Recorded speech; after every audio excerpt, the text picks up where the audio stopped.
नमस्कार दोस्तों, मेरे इस यूट्यूब चैनल में आप सभी का स्वागत है। हम लोग पिछले वीडियो में भारत के संवैधानिक विकास पर चर्चा किए थे। उससे संबंधित जो कुछ प्रश्न हैं और उस वीडियो में कवर नहीं हो पाए थे और कभी कभी परीक्षा में पूछे गए हैं, उससे संबंधित कुछ प्रश्न देख लेते हैं। पहला प्रश्न यह है कि किस भारत शासन अधिनियम को भारत का मैग्ना कार्टा कहा गया। तो आप लोग सब लोग जानते होंगे कि 1857 की स्वतंत्रता क्रांति में जो राजा महाराजा थे तथा शिक्षित वर्ग थे, ये क्या 1857 की क्रांति से दूर हो गए। तो ये लोग समझ सकते हैं आप लोग कि जब शिक्षित वर्ग इससे भाग ही नहीं ले रहा था तो उसको जो भी कुछ मिल गया उससे वह संतुष्ट हो गया। तो प्रश्न उठता है कि भारत का मैग्ना कार्टा भारत शासन अधिनियम 1858 को किसने कहा। तो रहता शिक्षितों ने। भारत के जो शिक्षित थे, शिक्षित वर्ग, ये भारत शासन अधिनियम 1858 को भारत का मैग्ना कार्टा कहा। अर्थात इसमें एक लाइन में समझ लीजिए कि भारत के शिक्षितों ने भारत शासन अधिनियम 1858 को भारत का मैग्ना कार्टा कहा। थोड़ा सा चर्चा हम इसलिए कर लेते हैं कि उससे जुड़ी कुछ बात रहेगी तो प्रश्न दिमाग में बैठ जाएगा। दूसरी बात यह है कि किस भारत शासन अधिनियम में महिलाओं को मताधिकार का अधिकार दिया गया। तो इसका सही उत्तर है भारत शासन अधिनियम 1919 अर्थात मॉन्टेस्क्यू चेम्सफोर्ड सुधार में महिलाओं को अधिकार दिया गया, मताधिकार दिया गया। अब यहाँ प्रश्न ये उठता है कि महिला का अधिकार, जब उस समय भारत में किसी को भी संपूर्ण मताधिकार नहीं था तो कहाँ से महिलाओं को संपूर्ण अधिकार मिल जाएगा। यहाँ भी कुछ महिलाओं को आंशिक मताधिकार दिया गया। दूसरा कन्फ्यूजन इसलिए होता है कि जब कहते हैं कि यदि पूर्ण मताधिकार ब्रिटेन में 1928 मिला, मतलब सबको, पुरुषों के समान महिलाओं को मताधिकार 1928 मिलता। तो यहाँ भारत के महिलाओं को 1919 में अधिकार कैसे मिल गया। तो उसका कन्फ्यूजन यहाँ दूर कर देते हैं कि 1918 में ब्रिटेन में भी आंशिक मताधिकार दिया गया था, और जबकि आंशिक मताधिकार दिया गया था, इसकी चर्चा भी हम थोड़ी देर बाद में करते हैं। और दूसरा यह है कि भारत शासन अधिनियम 1935 के तीन प्रश्न कभी कभी कथन से बन जाते हैं। तो भारत शासन अधिनियम 1935 को किसने गुलामी का घोषणा पत्र कहा।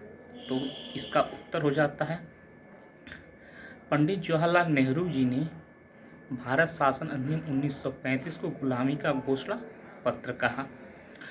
पंडित जवाहरलाल नेहरू जी का ही दूसरा कथन है इस भारत शासन अधिनियम 1935 को लेकर, यह है अनेकों ब्रेकों वाला इंजन रहित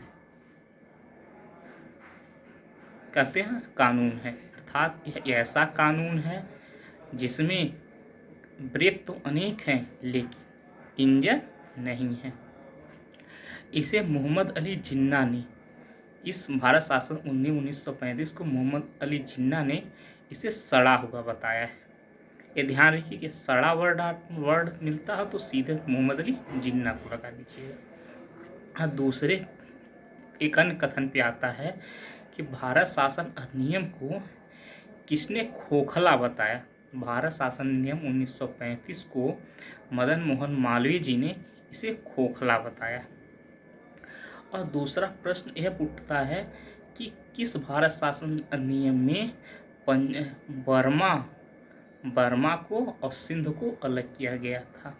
तो भारत शासन अधिनियम 1935 से सिंध को तथा बर्मा को भारत से अलग किया गया था। हम लोग महिला अधिकार और महिला मताधिकार पर थोड़ा सा चर्चा कर लेते हैं।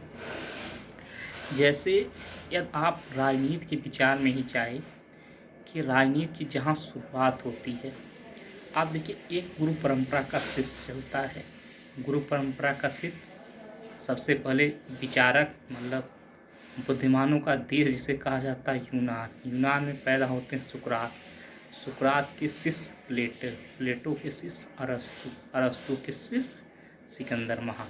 एक गुरु परंपरा में कभी कभी प्रश्न यहाँ से भी पूछे जा सकते हैं कि सिकंदर का शिष्य सुकरात का शिष्य प्लेटो, प्लेटो का शिष्य अरस्तु, अरस्तु का शिष्य सिकंदर महान।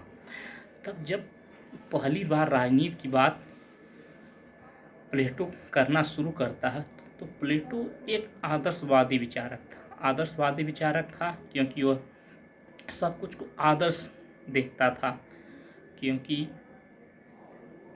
जो वह समझता था कि पूरा संसार ही एक आदर्श के रूप में है, और जो कुछ, इसलिए वो दार्शनिक राजा का कॉन्सेप्ट देता है। तो हम लोग यहाँ से, क्योंकि देखिए वो बहुत ही आदर्शवादी था और उसने पूरी समय सिर्फ राजनीति और दर्शन में लगा दिया। उसने शादी भी नहीं किया था, इसलिए उसने सबको बराबर मानते हुए महिलाओं को समानता की बात किया था।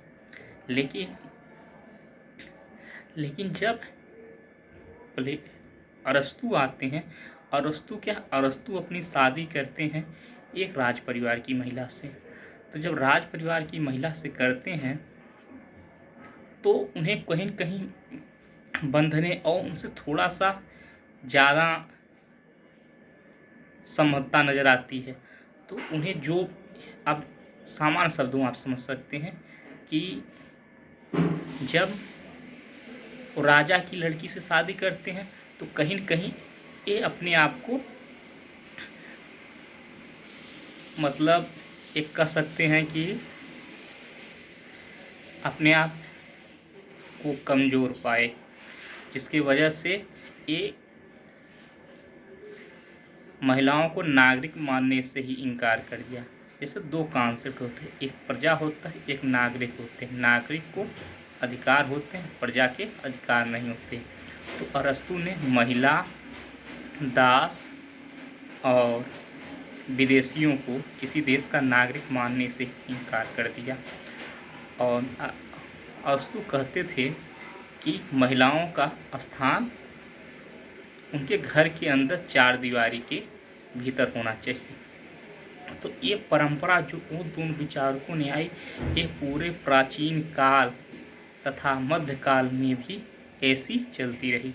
लेकिन जब आधुनिक विचार में धीरे धीरे प्रभाव पड़ता है तो इसमें एक विचारक आते हैं J.S. मिल, जॉन स्टुअर्ट मिल एक, यहाँ तक कह सकते हैं कि एक विधवा से शादी करते हैं और अपनी पुस्तक है उस विधवा को ही समर्पित कर देते हैं।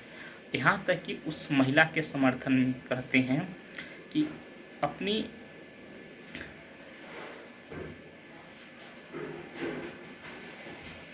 पत्नी के कब्र में अपने दफनाए जाने की भी बात करते हैं। तो यहाँ से धीरे आधुनिक विचारधारा का जन्म होता। तो ये आप लोग सभी लोग जानते हैं, जिसको भी अधिकार नहीं मिला है, जिसको भी अधिकार नहीं मिला उसको अधिकार मिलने में बहुत ही कष्ट हुआ, चाहे वो दलित शोषित वंचित वर्ग रहा हो, चाहे पिछड़ा वर्ग रहा हो, या भी जो पिछड़ गए हैं उनको अधिकार मिलने में कठिनाई हो। इसी तरह महिला भी के अधिकार में भी यही हाल रहा कि पुरुष प्रधान समाज बना रहा। लेकिन धीरे धीरे जब ऐसे अधिकार की मांग उठना प्रारंभ हो गई तो सबसे पहले यदि महिला मताधिकार की बात की जाए तो महिला मताधिकार पर छोटे छोटे देश अपने आप को कुछ संपत्ति के आधार पर देते रहे। लेकिन जब एक हवाई द्वीप जो 1840 में महिला मताधिकार को सबसे पहली बार देता है, लेकिन देने के बाद उसको इतना दबाव झेलना पड़ता है कि 1852 में महिला अधिकार को समाप्त कर देता है। अब फिर यहाँ तक कि समाप्त ही रद्द कर देता है। उसके बाद ही 1898 में हवाई द्वीप पर अमेरिका का कब्जा हो जाता है। तो यह संपूर्ण धरा का धरा रह जाता है। इसमें यदि बात की जाए, एक छोटा देश है जिसने 1881 में कुछ मताधिकार का दिया, जिसे आइल ऑफ मैन, लेकिन वो संप्रभु देश नहीं था। और लेकिन फिर भी यदि आइल ऑफ मैन की बात करूँ, मैं महिला मताधिकार का अधिकार कुछ हद तक दिया था। उसके बाद आता है ब्रिटिश, जो ब्रिटिश की एक कॉलोनी थी न्यूजीलैंड में। न्यूजीलैंड में ही सबसे पहले, जो अब तक प्रश्नों में पूछा जाता है आइल ऑफ मैन नहीं होता है, तो सबसे अधिक न्यूजीलैंड का ही उत्तर माना जाता है, जो आइल ऑफ मैन के नाम से जाना जाता है, जो न्यूजीलैंड में 1893 के में दिया था, उसी को माना जाता था। आज भी यह प्रश्न आइल ऑफ मैन नहीं है तो महिला मताधिकार सबसे प्रथम देने वाला देश न्यूजीलैंड था, जो 1893 में देता है। उसके बाद दक्षिणी ऑस्ट्रेलिया में 1894 में महिला मताधिकार देता है। और उस यहाँ तक कि वो 1894 में महिला मताधिकार ही नहीं देता है, 1895 में चुनाव लड़ने की भी छूट प्रारंभ कर देता है। अब फिर धीरे धीरे मताधिकार की मांग होती रहती है। यहाँ तक कि जब आंदोलन भी होने लगी, 1904 में जाकर अंतर्राष्ट्रीय महिला मताधिकार संघ बन जाता है, जो 1904 में, यह भी महिला मताधिकार का चर्चा के लिए आंदोलन करता रहता है। तब उसके बाद एक पहला संप्रभु राष्ट्र की बात की जाए, पहला संप्रभु राष्ट्र तो वह 1913 में नॉर्वे महिला मताधिकार देता है। और इसके बाद धीरे धीरे प्रारंभ हो जाता है। तो उसके बाद 1917 में कनाडा ने महिला मताधिकार को दिया। 1918 में जर्मनी ने महिला मताधिकार को दिया।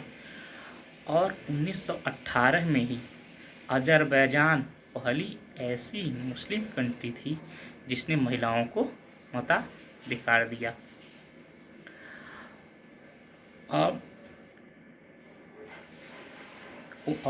ब्रिटेन जो है 1918 में आंशिक मताधिकार मतलब यह हुआ कि पुरुषों के समान नहीं, कहीं कहीं तो मताधिकार सिर्फ धन संपत्ति आयु के आधार पर बटा हुआ था। तब ब्रिटेन का जो आंशिक मताधिकार था वह था कि जहां पुरुष 21 वर्ष पे और सभी पुरुष मताधिकार दे सकते थे, वहीं महिला जो 30 वर्ष से ऊपर हैं और स्नातक की हुई हैं और कुछ संपत्ति का अधिकार रखती हैं, उन्हें ही मताधिकार का अधिकार दिया गया।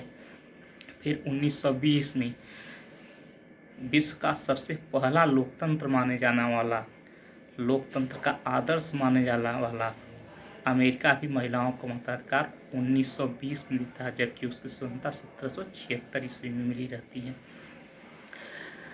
अब ऐसे धीरे धीरे चलते, अब यहाँ तक कि देखिए जो रूस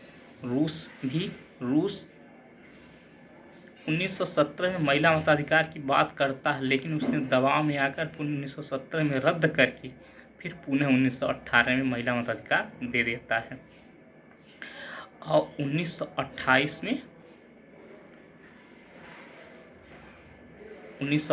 में ब्रिटेन में पूर्ण मतलब पुरुषों के समान ही महिलाओं को मताधिकार दे दिया गया। तुर्की जो है 1930 और 1930 में स्थानीय निकायों और 1935 में राष्ट्रीय चुनाव में महिला मताधिकार का अधिकार दे दिया। अब देखिए, जिस क्रांति ही समता समानता और भाईचारा पे हुई हो,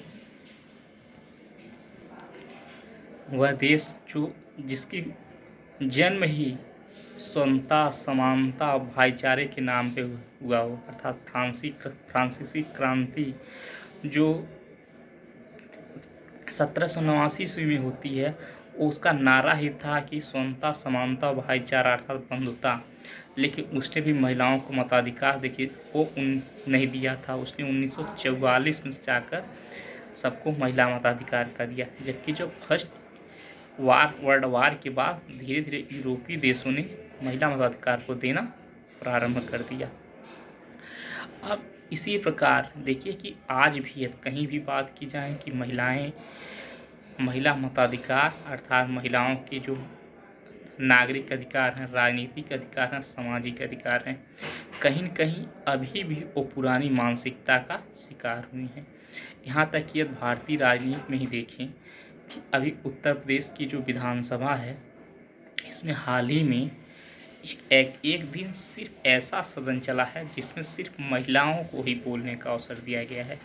तो ये प्रयास है, अच्छा प्रयास है, और इसका प्रभाव है कि जहां अभी भी उत्तर प्रदेश की 403 की विधानसभा में मात्र 47 महिला ही विधायक हैं। तो एक ऐसा प्रयास कि एक दिन महिलाओं के लिए सदन में बोलने के लिए देना एक प्रासंगिक है, लेकिन हमें सभी को ये सोचना होगा कि हम एक दिन ऐसा न देने के बजाय हम रोज़ बराबरी की भावना से काम करें। यहाँ हमें किसी महिला विधायक ने यह भी कहा था कि हमें कोई विशेष दिन की अवसर नहीं है, हमें नॉर्मल या बराबरी का प्रत्येक दिन बराबरी का अधिकार मिल जाएगा तो एक विशेष दिन की आवश्यकता ही खत्म हो जाएगा। लेकिन अब यही हाल देखिए कि यदि हम बात करें भारत के लोकसभा और राज्यसभा में, भारत के लोकसभा में जहां 542 में से 78 महिला सांसद हैं और जो राज्यसभा है उसके 245 में से 24 सांसद अर्थात वर्तमान में 102। यह अच्छी बात है कि पहली बार हुआ है कि भारतीय संसद में 102 अर्थात 100 से पार महिला सांसद हुई हैं। लेकिन अब धीरे धीरे सब लोग इस मानसिकता में भेड़िया से निकल रहे हैं और सब लोग धीरे धीरे इस पर चर्चा कर रहे हैं। यहाँ तक कि देखिए जो सऊदी अरब में भी अब 2015 से महिलाओं को स्थानीय निकाय चुनाव में मताधिकार का अधिकार दे दिया गया है।